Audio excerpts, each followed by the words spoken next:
President Trump announcing the airspace around Venezuela should be considered closed. Joining us to discuss is Jonathan Hullihan. He's a commander in the U.S. Navy's Judge Advocate General's Corps Reserves.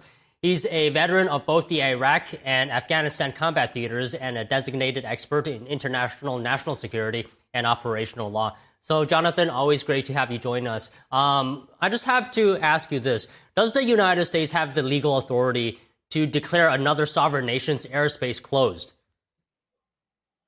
Well, I think it's, first of all, anything I say on the program doesn't reflect the DoD or it's in my personal capacity, so based on my previous experience. But yeah, to declare that airspace closed, it's really more of a deconfliction matter, and there's increased operations, obviously, in the airspace.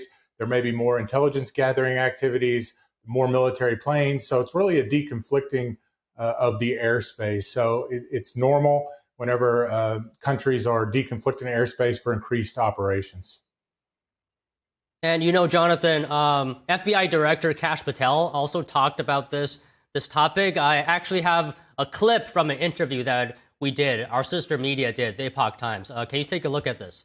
The drug trafficking organizations, say down in Mexico and Colombia and Venezuela and elsewhere, are doing, the guys that are making the fentanyl. We know where they are. We know who they are.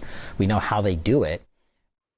So it seems like the U.S. knows a lot about the drug operations in Venezuela. Can you just talk about, in your perspective, how do you see potential strikes playing out? Well, I think they've laid the roadmap publicly, right? You have the FTO designation, Foreign Terrorist Organization designation through the State Department. So that allows you to not only sanction and for financial issues and sanction individuals, but also to conduct military strikes on those designated narco-terrorists. So for that specific designation, it's going to be more based on status-based on those individuals, based on the intelligence they have that link those individuals to that FTO designation and the narco-terrorism activities. And of course, Trump said there could be land action in Venezuela, right? What is the legal criteria for conducting military operations inside another sovereign country? Well, certainly there's going to be, that would be more in the classified space. You're going to have the president dealing with, it probably would be other agencies that would deal with that. There'd be a presidential finding, whatnot. And that would be very operations that wouldn't be so public. So in that context, if there were ground operations, it'd be very surgical. It would be very succinct. But I would assume a lot of it would be, targets with airstrikes with maybe a very small contingent force. Again, I don't know if that's actually going to occur. If that would occur, I don't have any intelligence to suggest that. It could be just posturing as well to let them know, the Venezuelans know, hey, we're serious about this cartel threat, this FTO threat, the narco-terrorists that reside in your country, that are conducting operations that are affecting the American public, and it's coming across our border. Fentanyl, as you said, I mean, it's killed hundreds of thousands of Americans. It's a very deadly synthetic opioid that has killed hundreds of thousands of Americans in an open border. So they've closed the border. Now there's the maritime threat. They're addressing that maritime threat. And if they're not able to address the maritime threat, they're going to seek to strike targets, their infrastructure, their command and control nodes within Venezuela. I mean, Jonathan, are we in uncharted territory here? Has there been a precedent for U.S. actions such as this, whether we're talking about, drug boat strikes, military buildup, or potential land action? Well, I mean, if you look at the Obama years, you had strikes all over. You had them all over the Middle East, drone strikes that were in sovereign nations based on status-based targets, whether they're Al-Qaeda or other ISIS-affiliated terrorist organizations. Yeah, there's certainly precedent for this. They called them the drone wars back in the day. It was when the strikes started getting approved in third countries. It was outside of the traditional battle space. And look, let's look at this realistically. This is not traditional warfare. This is not armed conflict with uniformed nations. This is non-international armed conflict with belligerents that have taken up arms or otherwise conducted military activity, narco-terrorist activity against the United States.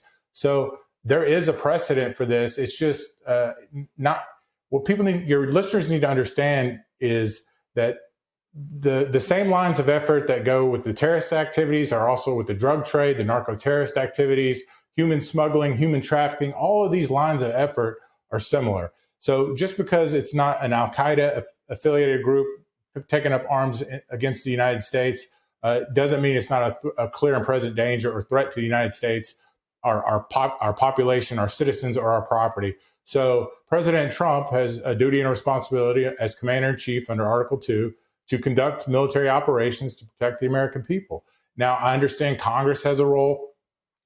Congress is going to do what Congress does. They're going to provide oversight. But at the end of the day, the president has to strike when American lives are at risk. So it's the burden of command, the burden of being the president, the burden of being commander in chief is to take these things serious and strike and make sure American lives are protected. So yes, there's precedent in the Middle East, and now there's precedent in the Caribbean. And if they take that step further and strike within designated FTO targets within Venezuela, I'm sure there's going to be démarche actions. There's going to be all sorts of diplomatic issues that go up to the UN. But at the end of the day, the United States has an inherent right of self-defense, and that includes persons, property, and our citizens. Okay, Jonathan, I just have one more thing I'm wondering here. And you brought up Al-Qaeda, which is a terrorist organization. And the Trump administration last week formally designated Maduro and his allies of his government as members of a foreign terrorist organization. So I'm wondering, what tools does this open up? Could this move give the U.S. expanded military options for striking inside Venezuela, for example?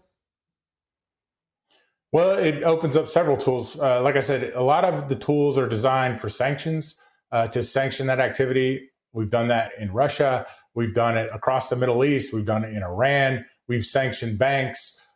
We've sanctioned financial institutions that have done business. You've heard about these snapback sanctions, where anybody that does third-party sanctions, anybody that does business with them. So it could open up a whole toolkit of financial incentives for those that do business in Venezuela not to do business in Venezuela. It also makes them targetable. It makes them status-based targets if the president or the chain of command authorizes those strikes. So it opens up that toolkit. It also opens up something that I haven't heard a lot of people talk about, but if they're designated as FTOs and you're smuggling drugs, now you can be prosecuted under the material support statute. If you're providing support to these networks, you can now be prosecuted under 18 U.S.C. Section 223B, I think it is, the Bravo section. So it opens up also a way to prosecute people. So it opens up multiple tools through diplomacy, financial means, through sanctions, through the Department of Treasury, through the military, and also through the Department of Justice. So it really is a whole of government approach to stop this narco-terrorist activity. Well, all right. Great insight, Jonathan, today. Always great to speak with you. Thank you. Thanks, Don. Appreciate it.